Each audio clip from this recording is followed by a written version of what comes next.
കഴിഞ്ഞ 2-3 ദിവസമായി സംസ്ഥാനത്ത് ചർച്ചയായിരിക്കുന്ന പ്രധാന വാർത്തയുടെ ഏറ്റവും പുതിയ വിവരങ്ങളിലേക്കാണ് വാർത്താ മഴ ആദ്യം കടക്കുന്നത്.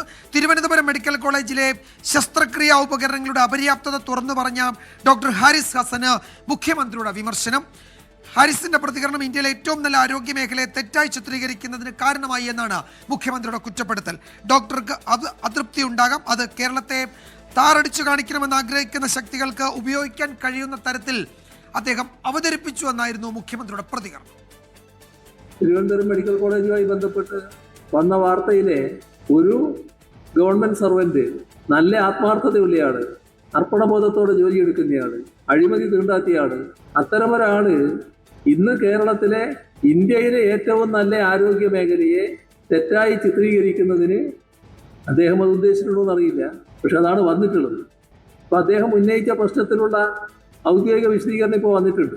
ഇനി അതിന്റെ ഭാഗമായ ഒരു അതൃപ്തി ഉണ്ടായാൽ കേരളത്തെ വലിയ തോതിൽ താറടിച്ച് കാണിക്കണമെന്ന് ആഗ്രഹിക്കുന്ന ശക്തികൾക്ക് ഉപയോഗിക്കാൻ കഴിയും വിധം പുറത്തുവിട്ടാൽ അത് നാം നടത്തുന്ന നല്ല പ്രവർത്തനങ്ങൾക്കെല്ലാം തെറ്റായ ചിത്രീകരണത്തിനിടയാകും.